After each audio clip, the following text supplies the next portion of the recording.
of better infrastructure and better internet connectivity. There were also responses from Bihar, Andhra Pradesh, Rajasthan, and Gujarat. So there are almost 2,000 respondents to the survey, and they were, as Krishnan had begun to mention in his opening remarks, the sample had 38% students and 49% non-students. The average age for students was 20, the average age for non-students was 22, but there was one respondent, I believe, who was 61 years old. So age no bar for being an online freelancer.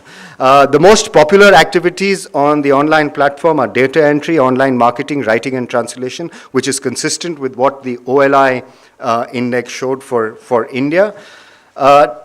Not every field is receptive to freelancing. Some lend themselves more than others.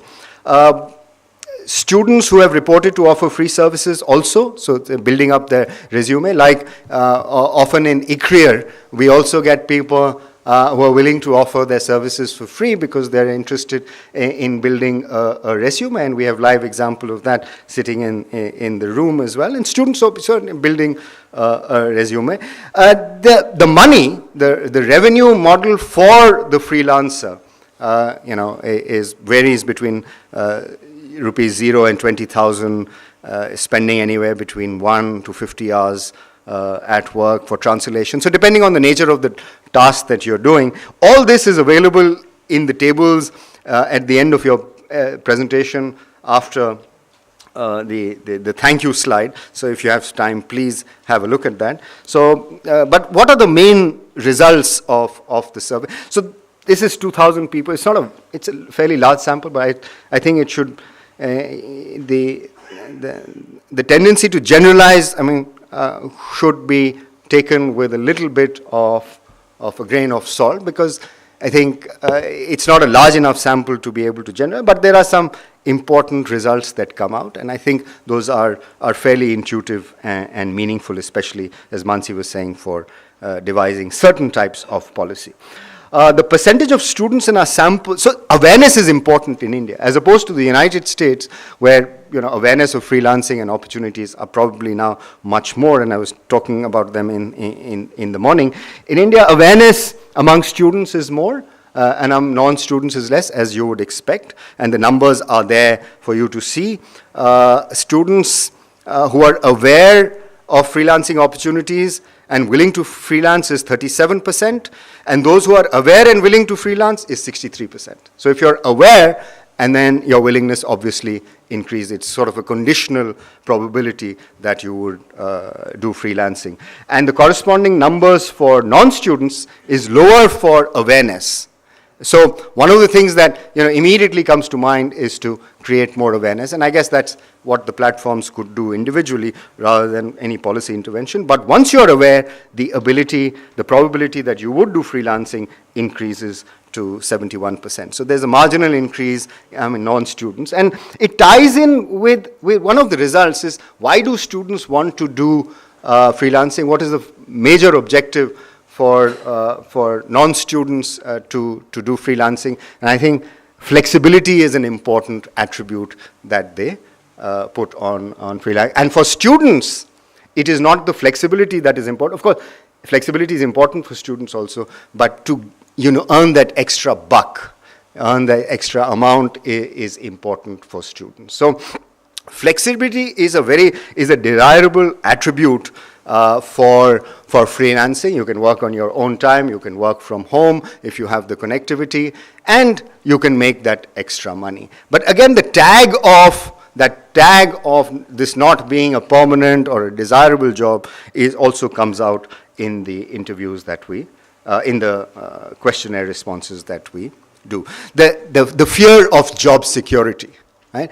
And actually, it's not very different from a result that is emanating from the United States. Is, people, although I said in the morning that the 40% of youngsters, millennials, that are now in the workforce of freelancing are not hired permanently, but one of the results coming out even there is that, where is my next paycheck going to come from? That although they're getting $19 an hour or $20 an hour to $55 an hour is the study that I'm quoting, But the fear of job security exists even there because you're not sure, you don't have social security benefits, you don't have medical benefits. And that fear of job security even exists in the United States. And of course, in the perceived disadvantages in India are also the fear of job security and, of course, the approval ratings from your community of interest, including friends and family. So even that comes out, or as I said, in the survey that we did. The disadvantage of inadequate income from freelancing is significantly higher for non-students than it is for students, because students are looking at only, making that extra amount, but non-students are looking at online freelancing. If they're looking at it as a source of permanent income, then of course inadequate income from freelancing for non-students is a concern, is a constraint. Right? So those are any other results that one would like to highlight from the survey? I think these are the more important ones, but in addition to these, some students reported that the platforms weren't working efficiently for them. And I think this is largely to do with non-students who are probably an older generation finding it or doing this on a regular basis, find it smoother versus students who are probably trying it for the first time. So they say they face hiccups while paying or getting payments. So these are small things related. For micro workers, there were issues related to internet connectivity. Minor issues, but things that I think need to be kept in mind when you're thinking about online freelancing as a potential for absorbing a lot of these young people into the labor force. Sure. Yeah. So yeah. Clarification. Yeah. It seems that all of your things is online delivery. Yeah. Is it? Is it? Well, I mean, for example, there are other types of jobs, which like Baba Jobs does, or right. in the US, dog walking, delivery, construction, plumbing, helping, whatever. Those Yeah, sort of gigs. Those can't be delivered online. Yeah, so we haven't really looked at those, so the urban clap sort of sourcing of jobs, but then there are certain assignments such as photography, for example, or certain writing that could be delivered offline. I mean, and that's the reason Sir presented those 4 models that, those are some things that there may be an option to do them offline as well. All white collar. Yeah, all white collar. So that's less than about 15%. Yeah, we're not focusing on the blue collar sort of jobs, at least in this study. So if you kind of categorize the responses or categorize the results, 2 sorts of results. One is, of course, related to the platform itself, the design of the platform, the ability to make payments online, the internet connectivity, etc. And those are things that would be addressed, through the infrastructure related constraints, right? Hopefully those will be addressed. But the other set of issues, which I think is more important for policy design, and also for attitudinal shift in the labor market, which is that what is the perception of how do people regard this job? Is it permanent? What is permanency in the future of work, and what is the perception? And then can the government do anything to alleviate the negative biases or prejudice that exists in the mind of people on these sort of jobs? I think that's an important question. I don't know whether there's an answer. We will do we will have a floor discussion. But that's an important question that I think both from our one-to-one discussion as well as freelancing, that emerges from our result. And that's a fairly intuitive result. Just like, as I was saying, in the past, and we continue to battle that, is that the government can't create any more jobs. For 28 jobs in UP, you can't get 1 lakh applications and hope to satisfy all of them, right? You can't. Government is not going to be able to create those jobs. So we have to battle that prejudice or bias in the interest of our labor market. And if you go to one step further to the online platform, we don't want to risk developing the same sort of negative bias towards private sector, blue-collar jobs, the same, attitudes towards online jobs, these informal jobs. And maybe the government can play a role. And I think one thing that Mansi was alluding to, hinting to, and this is a part of our conclusions, is that can we de-link? So why is a permanent job important for people? or permanency important? It gives social security benefits. It gives you a pension. It gives you medical benefits. It gives you some benefits, right? Can we de-link social security from jobs? And if we can do that, or is that a solution? Can we have, pensions that are independent of where you are on the job, just like we have medical insurance now, which are independent of the work that you're doing. And so you have social security, and then you'll be a lot more comfortable doing, informal or temporary jobs. So that's the sort of question that, or policy question that one gets to raise as a result of this results.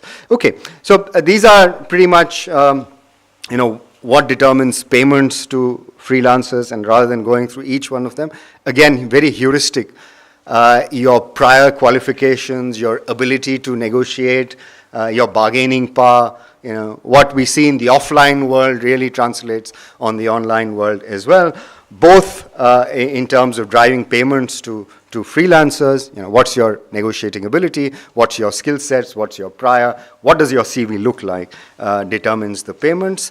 And it's the same for student freelancers and non-student freelancers, your ability to negotiate directly with clients. Some platforms allow you to negotiate directly with clients. Some platforms don't allow you to negotiate and fix a fee. But that's a matter of detail. But what emerges dominantly is that your CV is important, your bargaining position is important, and you can negotiate directly with the client. Micro work, Mansi already talked about this. The problems with micro work, again, what are the kind of jobs that micro work enables? It's really low-end data entry jobs, content writing, online marketing. And one of the biggest barriers for micro work really is trying to match the person with the job. So you do some training that is available, and we know of some micro work platforms that are doing training exclusively for women because they find that retention rates are higher, although the quality of the job is at the low end. And of course, what is important is your connectivity.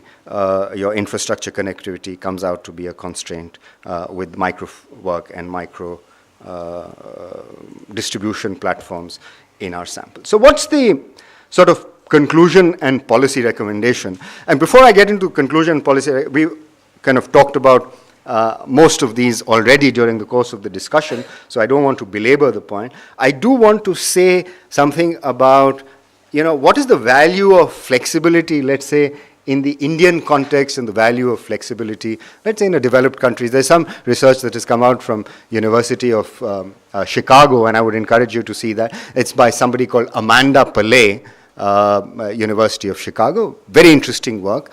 And talks about, how much workers are willing to pay for additional flexibility. As it turned out, in the American sample, there's not a whole lot of value put on flexibility. The people who put a whole lot of value on flexibility are mothers, of course, mothers with children, so they get time to work from home, so they value flexibility.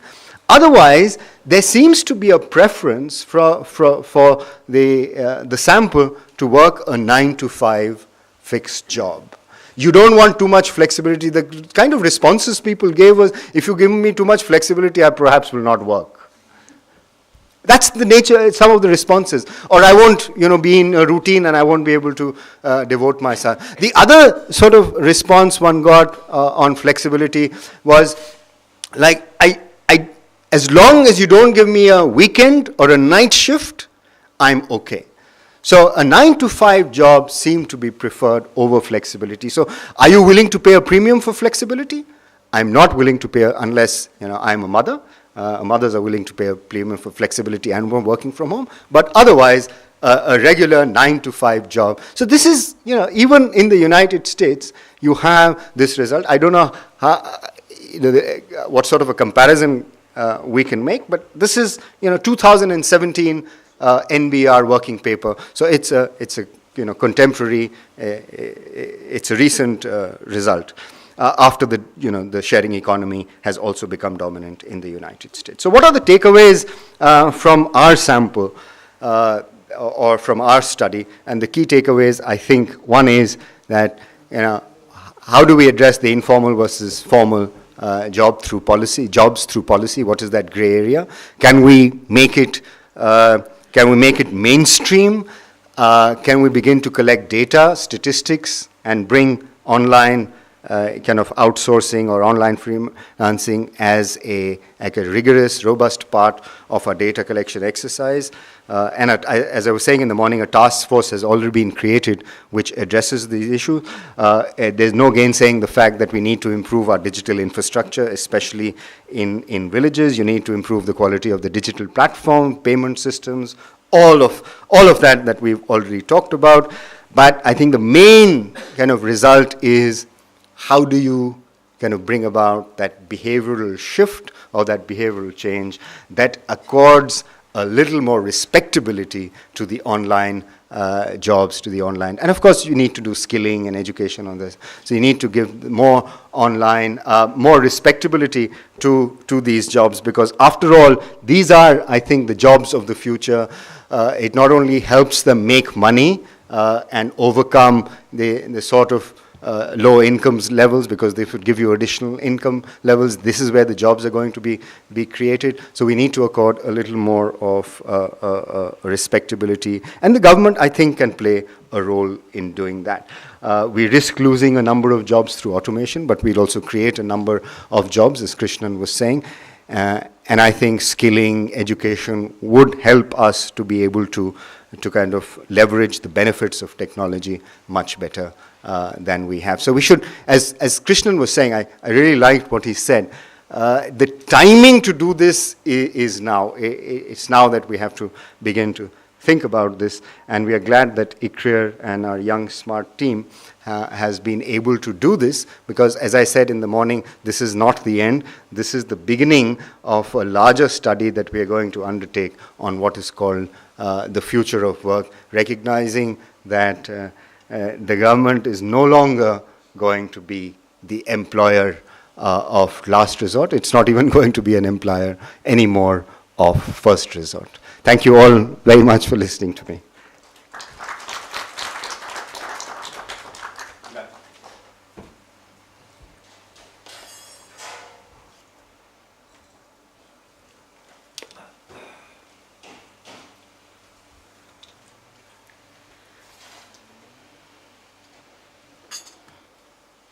Thank you.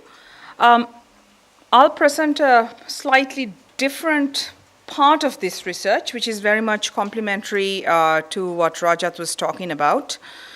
And as that's fine, mentioned, we work in the region, so this is of interest to us, how jobs are changing.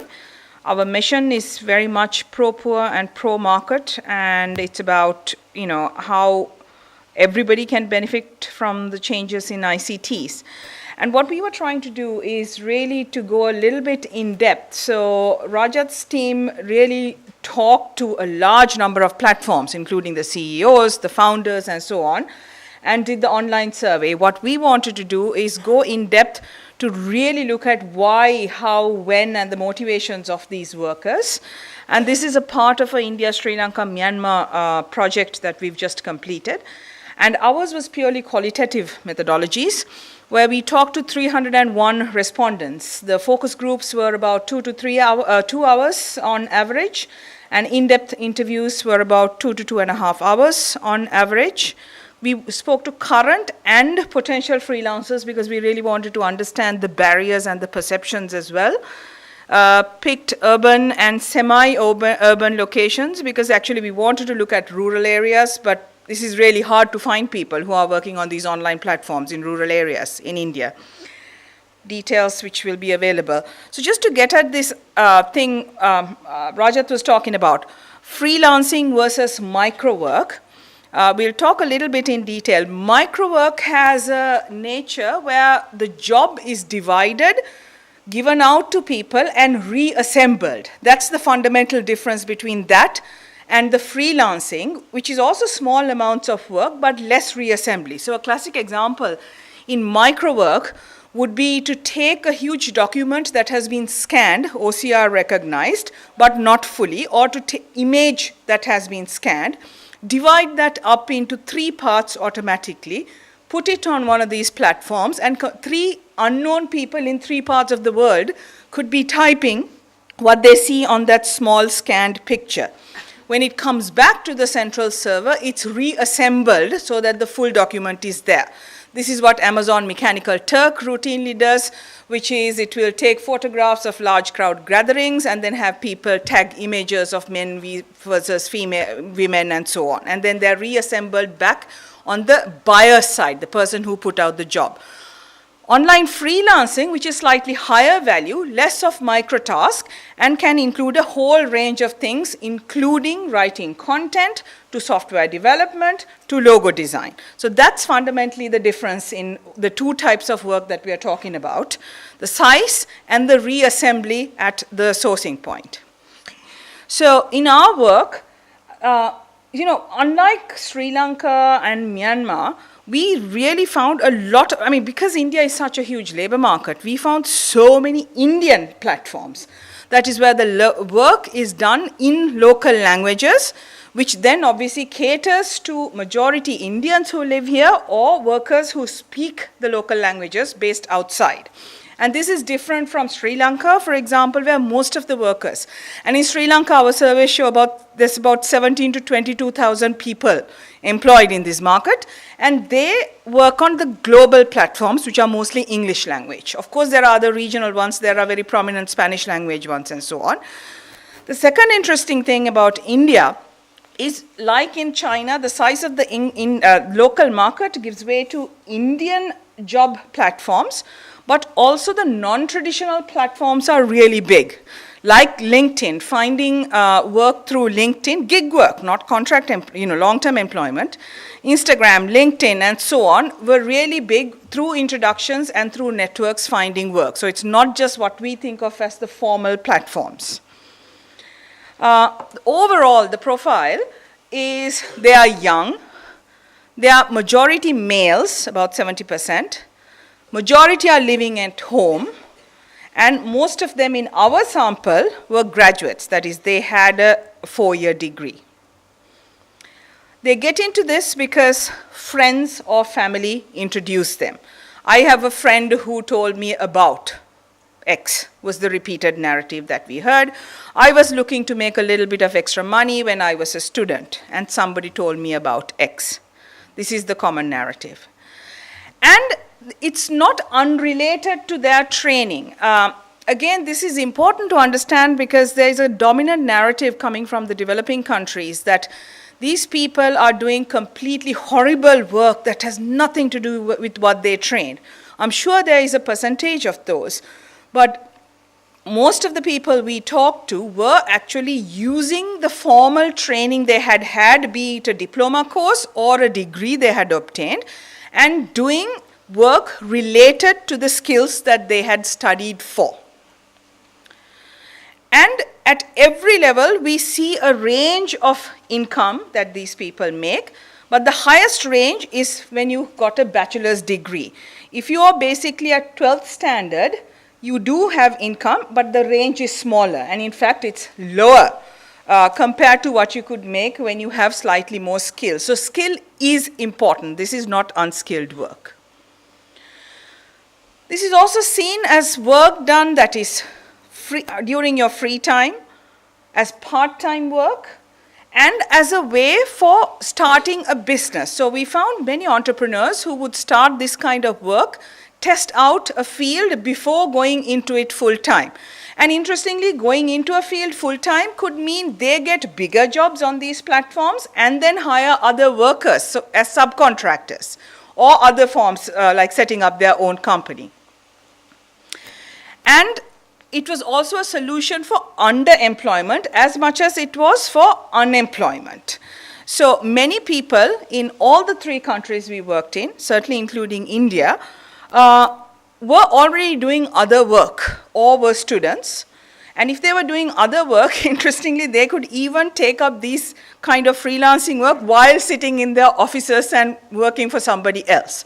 So there is a sort of an underemployment and picking up the slack in the labor market in terms of how time is used. Or when you're in between jobs and you can't get any other jobs. And for students, as Rajat already said, it's very attractive to earn some extra money. Many work from home. Some work from sort of these internet cafes, and this type of thing is obviously attractive to young people, particularly millennials who, as Rajat said, don't want to go to work, don't want long-time employment. But it's not this sort of elite story either. We talked to people who had physical disabilities, who were, labor mobility was really affected because they couldn't travel to work in all the 3 countries. And this was actually one of the better kind of jobs or work that these people could get, because this is work you can do by sitting at home. So this is a physically disabled person that we talked to, Anish. We've changed all their names using photographs with permission, etc. He is working in this because he can't actually travel anywhere else and get other work. Location also mattered very much to women. Repeatedly, we talked to women who had had kids and had to leave the formal labor force because there is the concept of part-time employment is very uncommon in most of our countries. And this gave them a sense of independence, sometimes actual financial independence, and the ability to not rely on the husband to ask for all the income. And they spent the money on themselves and their kids. And they have very interesting ways of working, not just getting on a per gig basis. There are many platforms in India that have a monthly payment as long as you do a certain number of jobs. So you can earn 5 UK pounds if you participate on one platform. So like Market Vista, where they send you a certain number of surveys or product reviews to write or recipes to try out, and you have to then write a paragraph. And as long as you do it, and you're the first 50, for example, people in a market to do it, and you keep doing it, every month you'll get £5. Another platform where you can earn 1,000 to 1,500 monthly income. For some have actually converted this into a slightly steady form of income instead of the highly variable type of platform work that we see. So quotes from women, particularly talking about independence and personal expenses. And interestingly, India is one of the countries where the government has now entered this, particularly at local level. In Maharashtra, we found repeatedly people who were working as part of the datafication initiatives that are going on by the government, where, like I said, the scanned images are put online and people can then work and earn income. So it's sort of, I think this is going on at the national level as well. So as a strategy, this is important. And these women who work on it sort of get others in their villages to work on these platforms as well. So for example, Rumani, again, not her real name, she's working 5 to 6 hours a day on the Maharashtra platform, earning roughly 15,000 a month. But obviously she works a lot. 5 to 6 hours is a large number of work compared to how many people work maybe 1 or 2 hours.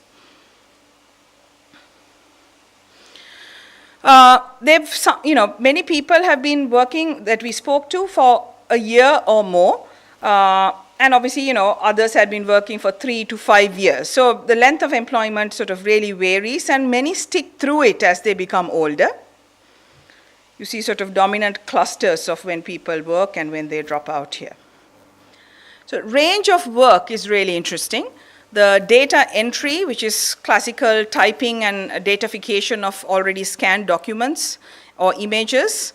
I designed websites, which is a slightly higher end work. I do research online, that is human search engines. Brand promotions are a big thing, which is if you can forward something to 50 of your Facebook friends and they click like, or through WhatsApp, if you forward this and they download an app, they get money. There's a lot of YouTube activity, creating YouTube content, and also accounting, obviously, for slightly more qualified people.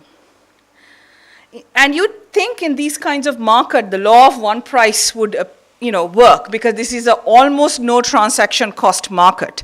But even at a very highly localized level in Pune, for the same kind of work, you can see there's over 100% difference in the prices per page quoted. So, this is something that is sort of interesting across platforms, but across, even on the same platform and in the same location, the prices have not converged, interestingly. This is something we see in Myanmar as well. If you look at translations, which are about $150 to $300 a day, the range is quite big, even in that country. So we've seen this. India is the largest supplier, and we looked at the work our respondents did based on this Oxford classification, and we looked at how much they actually make across sort of the 301 people we talked to. The monthly earnings varied from $15 to $230, and per job earnings were 3 cents to 122. So the 3 cents were obviously for things like ad clicking, generating traffic onto other people's YouTube videos.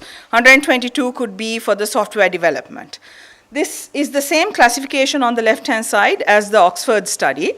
And the average earnings per month is the third column. As you can see, there's a healthy range. The creative multimedia work, sales and marketing, and software development, and professional services, which include auditing, accounting, etc. Those were the high-earning work. At the lower end was copywriting, creative writing, technical writing, and translations. So extra income and solving the underemployment problem is clearly a benefit. But we noticed in all three countries, they talk about other skills. So of course, to play in this game and not get outbid by somebody in a lower labor cost country, you need to constantly reskill yourself. Take online courses, but there's also other things which in our region are not taught in school, which is how to handle a client, how to communicate with a client, how to keep to deadlines. Surprisingly, turns out to be one of the reasons people don't get paid on these platforms. These are not traditional things that we learn. We learn computer science skills and coding maybe. And the successful ones who migrate from the low-value platforms to the high-value platforms are the ones who navigate these soft skills well and who learn how to learn and how to constantly reskill themselves. Finally, let me talk a little bit about challenges. Getting the first job is actually surprisingly difficult because these are platforms which prefer existing workers who have done previous work. Most platforms have rating systems, level 1 to 3 or 1 to 5, which are given based on the client's satisfaction that you have done before. So the client rates your work, and then the platform also includes in that algorithm your response time to client responses, and so on. So it's a slightly complex thing that determines, so it's very hard for a first-time buyer, a first-time seller, worker to get the job. So this is why you see even in the Oxford study, there's like 3 million people registered across the world in the 4 platforms that they studied. But at any given time, they take snapshots every 24 hours. At any given time, 100,000 are active. So there's a big gap between who has registered and who's actually active on a regular basis, which is also why in the Sri Lanka study, our estimate of this market is 17,000 to 22,000, because who's an active seller really varies based on how often you're active on. And what the workers do, obviously in India, is they bid very, very low prices in order to get the job. So a client might say, I want a logo designed for this kind of concept and I'll pay $5, which is a classic thing on the platform called Fiverr. Many workers in India, Sri Lanka, they will say, I'll do it for free, but just rank me, don't forget to rank me, and give me a, sort of a comment. So doing work for free or very low is how they gain entry. In Sri Lanka, what we noticed is many of them get their friends to put up a job, and they do that job, and the friend then ranks them. But the people who can do this are only people who are very well integrated into micro-work and freelancer platforms. So in Sri Lanka, you'll actually see gig workers meeting up. There's meetups for gig workers who will talk about the latest trends, the new up-and-coming platforms, tricks of the trade, and so on. So this sort of informal networking seems to work outside of India. Late payments and non-payments for work done is another big challenge. Again, this has to do with sort of the relative selling buying powers, because if you think about this kind of work, essentially anyone with a smartphone is a seller of labor, and there are millions of people entering this market daily, theoretically. Whereas the number of buyers, people putting out the jobs, is not growing as fast. Many in the Western world are putting out jobs, but still in Sri Lanka, India, the local work is very slow to come online. So the labor market is oversupplying, while the buying market of work is not growing as fast. So basically, there are many, many documented instances across the world of people doing work and the buyers basically saying, I'm not happy with it and I will not pay, genuinely, or using this as a way to get free labor and not paying. And the platforms at the moment are not penalizing the buyers for this kind of bad behavior. So there are many people working on this. So for example, some of the German trade unions at the moment, you can look up the work by Sig Silberman. They are proposing sort of, let's get better as platforms. That is, the default on a platform if you sign up as a buyer is that you must pay. If you do not pay, you need to give a reasonable explanation. There has to be a way for the buyer and the seller to interact. You have to have a way of resolving this dispute. And if this is a repeated pattern, the buyer actually should be kicked out of the platform. So this is a way they are thinking that the worker should have a little bit more power because non-payment is really a problem. And not only that, when the seller has repeatedly got a bad ranking or doesn't often get jobs and the buyers complain, it's actually not uncommon for platforms to kick out some of these workers as well. So that obviously is a problem in itself, but also in terms of mobility, all the work that they have done on that platform and that ranking cannot be transferred to the next platform they go to. So you could say, sure, they get kicked out of Upwork, they can go to freelancer.com. But references and previous work are really important. In the real world, we take it for granted that our CVs can be transported because it's a piece of paper that we print out. But in this world, these people do not have transferability because they don't have the jobs they have done previously to show, saying, here are the 50 jobs I did on that platform. So again, sort of open standards for moving what that online resume is could be another solution, which gives a little bit more power without over-regulating, a little bit more power to the workers who are increasingly using more than one platform. Of course, classic story in India, we have heard this repeatedly, less so in Sri Lanka, power cuts. And we all know the solution to this, but this is really important because these workers don't they have to work around the power cuts, let's put it that way, right? And when we have, 6 power cuts a day, because this is also time sensitive, the bidding, the work comes online when, let's say, the UK or the US wakes up and puts the job online, and you need to have power at that time in order to bid and get the work. You might have 2 days to do the work, but unless you've bid and been selected right at that moment, you're not really playing in that market. So having power at that time is important. The solution is sort of obvious but not obvious. Slow internet connectivity was also a problem that we repeatedly heard. And interestingly, these are people who aren't, I think most of us are net downloaders. We consume data and we get it onto our local laptops. These are people who are content creators and they need to upload. And we've got a problem in many of our markets that the packages sort of sometimes even guarantee download speed, but very few focus on upload speeds. And this is a repeated thing that we hear. We need focused, guaranteed upload speeds more than download, in fact. And I think this is a market solution that actually can be done. Social acceptance, I actually have no solutions for this, but in all 3 countries, social acceptance, wanting a government job, has been covered repeatedly, and we hear this. Interestingly, the social acceptance turns around on its head when you talk to females. Somehow, it's actually preferred sometimes that women work from home, and therefore this kind of work suddenly becomes very attractive in some cultures when it comes to women. And the core of this is inability to prove employment status and income, which results in many things, but particularly the inability to access formal financial services. So in all 3 countries that we worked in, saying I cannot access a bank loan because I don't have assets, we do mostly asset-based lending in our commercial banks. I cannot prove income because I don't have a monthly paycheck or anything that I can show. The platform doesn't give me a cash flow statement, which is a very easy solution for many of these platforms to do, is to give a historical record of 6 months' earnings. And then, in turn, for the financial institutions, actually to move to real cash flow-based lending as opposed to asset-based lending. This is a core change that we need.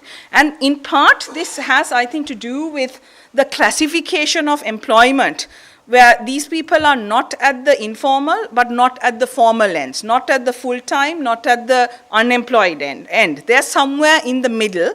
And I think sort of as a national policy, we really need to think about how you classify these people. And the last point, I think, is this race to the bottom, which I touched upon before. Unless you are constantly reskilling, so moving from, let's say, old computer languages to C# to PSP script and so on, and learning and going on the Coursera online courses, you are going to get price disintermediated. In Sri Lanka, people complain about, I bid for a $12 gig, I say $12 for, let's say, something integrating a payment engine to somebody's existing website. Somebody in Bangladesh will bid at $7, somebody in the Philippines will bid at $5 or $3, right? So unless you are reskilling and moving up this value chain, you will get disintermediated in the middle.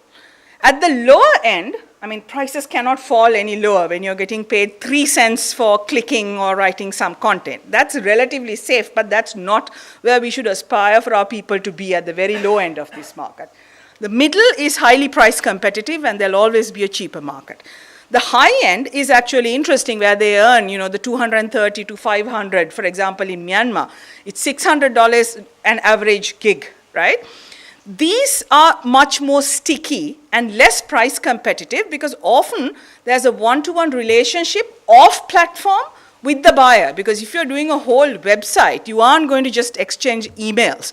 You're going to have Skype conversations, you're going to exchange offline emails and develop a relationship, and then there's a trust factor. So there is a way to move into this, but it's not easy. Otherwise, we are in a race to the bottom where everyone will provide very, very low labor.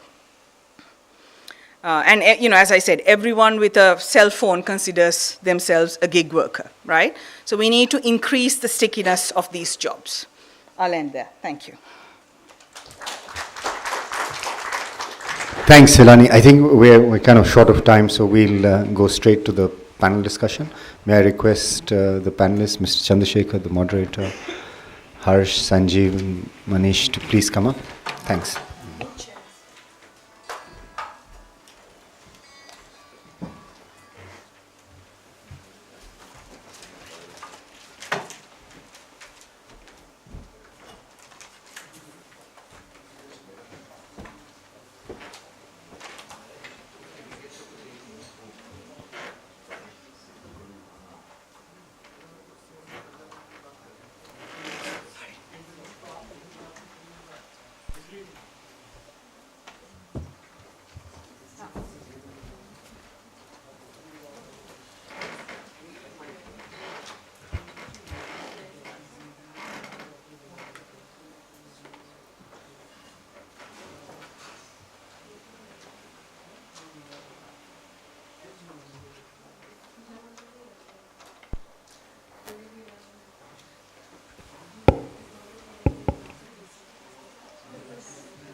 Okay, good afternoon.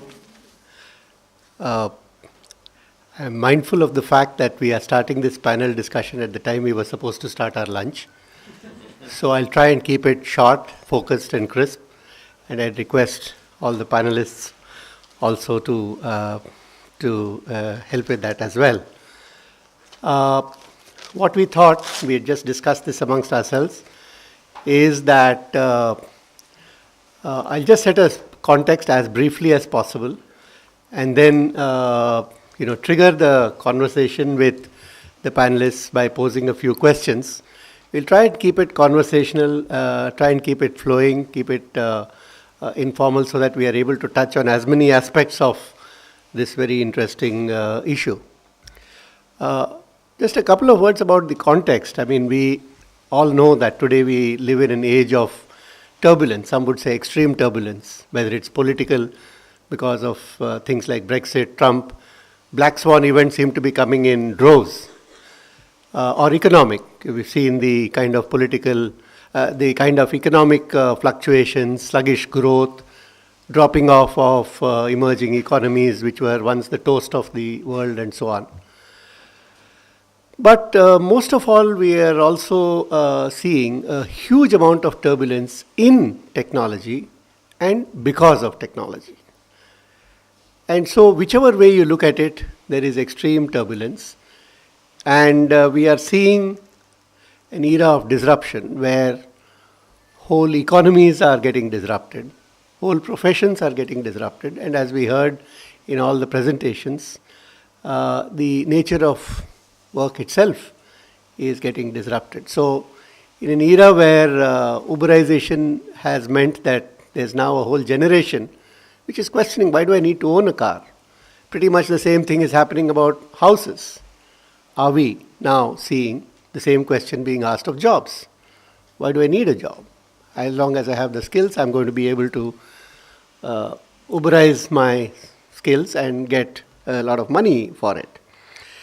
And, as jobs fade out, we're also seeing companies, and some of the best Indian companies in the IT industry have already started crowdsourcing people. I'm sure many of you would have tracked Wipro acquiring Aperio, and which also had a crowdsourcing platform, which was the top coder. And on top of that, now they're building hybrid crowd. TCS also had a closed platform, Nomi. So everyone has realized that, this is a whole different way of doing things. But is it? And to what extent? These are some of the questions, I think, which really need to be addressed. What happens in India is important for two reasons. One, of course, is we live here, so for us it's obviously the most important thing. But from a more global context, India has been a source of labor, and more importantly, skilled workforce to much of the world. The IT BPM industry has played no mean role in that. And therefore, what happens to India is important to India, obviously, but also to the rest of the world. Are we just going to be passively awaiting these changes and say, okay, let whatever happens to us happen and then we'll figure it out? Or is there a way of being proactive and then figuring out what we need to do? So these are, I think, some of the questions. And I won't, as I promised, spend a lot of time on giving more of the context. I think with the presentation and this broader backdrop, that gives us enough material to get into the discussion. And fortunately, in an issue as not only interesting, but as complex as this, we have an extremely interesting, experienced, and knowledgeable panel. We have to my extreme left, Dr. Manish Kumar, who is the MD and CEO of the National Skill Development Corporation, and Dr. Harshvardhan Singh, who is the Executive Director of Brookings in India, the well-known think tank. And to my right, we have Mr. Sanjeev Bikhchandani, who is currently the co-founder and the CEO, co-founder of InfoEdge, and he was earlier the promoter of Naukri.com, the famous site in India. So all of them bring, very different insights into this whole issue, but very deep insights. So I'm excited to be a part of this panel and to have the opportunity to first talk to them and then open the floor to discussions. One of the things I love about being a moderator is you get to ask all the questions and you don't have to worry about answering them. But with a panel like this, I think it's going to be a pleasure hearing them as well. So look forward to some interesting deliberations. So without further ado, let me jump into the discussion. And let me start with Sanjeev. As the father of Naukri.com, you're probably the most appropriate person to set the ball rolling. With the disappearance of jobs as we know them and the emergence of the gig economy, so does this mean that freelancing and multiple employers are the sort of shape of the future, and what is your take on this? In India, everything has always coexisted. So I don't believe regular jobs are disappearing. But yes, freelance opportunities are emerging and have emerged. But the truth is that freelance opportunities and jobs are always there. It's just that they weren't online, right? The entire insurance industry has been built on freelancers / independent professionals, whatever you want to call them, insurance agents, right? And you look at other professions, the freelancers have always existed, right? It's just that it's online now, so it's been enabled by technology. You can now have a global market. You can service clients overseas. You can, you can discover jobs at 2 a.m., right, if you want to, and so on. So the market has been lubricated. The market has gone global, and you don't have to knock on doors repeatedly to get a freelance job very often because of online. And also some new freelance jobs have come up because they have to be delivered online, and they've been enabled therefore by the online medium.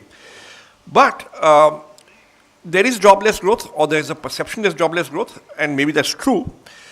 But my bet is that, look, every time the job creation, to what our experience has been completely indexed to India's GDP growth, right?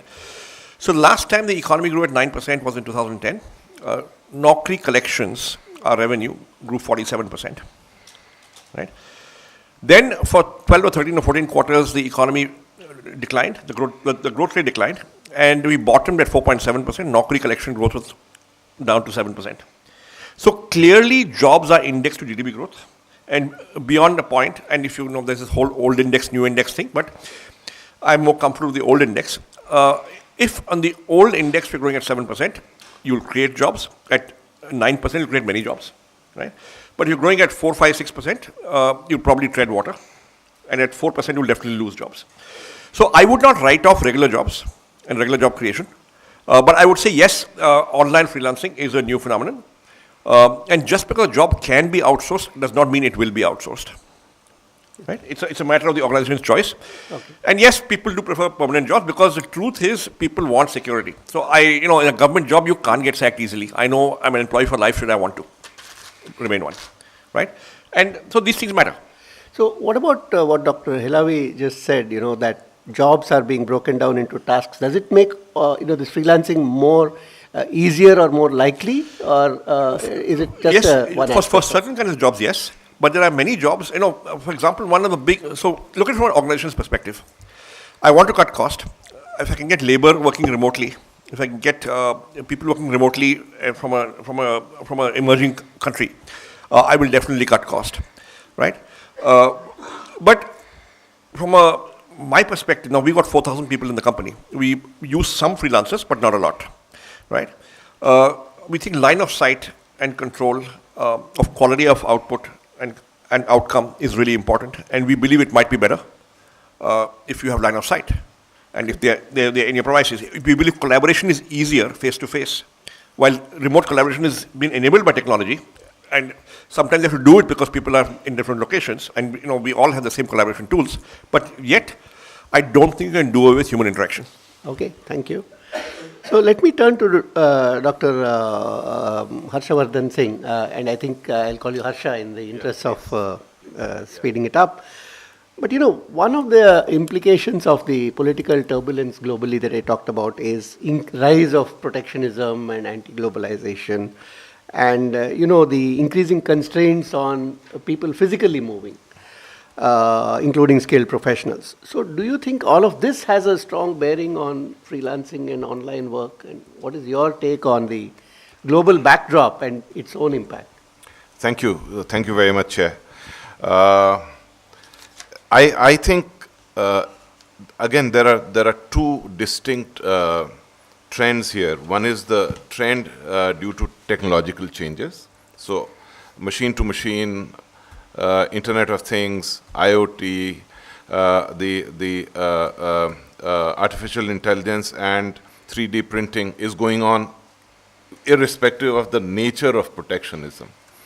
If anything, what protectionism does is it makes supply chains, global value chains, more uncertain.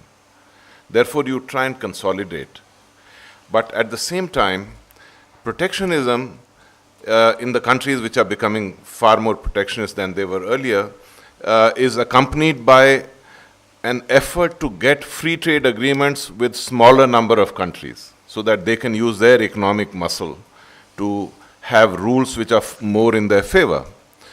The interesting thing is, because of the technological changes, the rule of